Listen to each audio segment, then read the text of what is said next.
నేను ఒక మహిమ గల సంఘాన్ని అనే స్పృహ నీకుంటే, నా మీద దేవుని మహిమ నిలిచి ఉండాలి అనే ఆరాటం నీకుంటే, నువ్వు వెంపర్లాడాల్సింది ఒక్కదాని కోసమే, పరిశుద్ధత. నువ్వు ఉద్యోగం చేసే చోట, జీవించే చోట, పురుషులైనా స్త్రీలైనా ఎక్కడైనా నేను ఏది కోల్పోయినా పర్లేదు కానీ పరిశుద్ధతను కోల్పోకూడదు. ఈ క్రమంలో ఎన్ని పోయినా పోనాయి అన్నంత నిక్కచ్చిగా నువ్వు ఉండగలిగితే మహిమ వచ్చి పడిపోతుంది మీదకి. ఈ సంవత్సరం దేవుడు అదే వాగ్దానం చేశాను, నువ్వు ఆ పని మీద ఉండి సరిపోతుంది. ఇంకా అక్కడే సెటిల్ అయిపోతావా? పాపుల మార్గంలో, అపవాసులు కూర్చున్న చోట, దుష్టుల ఆలోచనలో పారిపోయి వస్తావు బయటికి.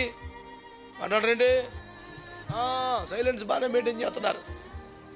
దుష్టుల ఆలోచన చొప్పున, పాపుల మార్గమున, అపహాసకులు కూర్చున్న చోటన పారిపో, అంతే సిద్ధాంతం. నడవటం లేదు, నుంచోవటం లేదు, కూర్చోవటం లేదు. ఆ ఏరియా సెట్ కాదు మనకి.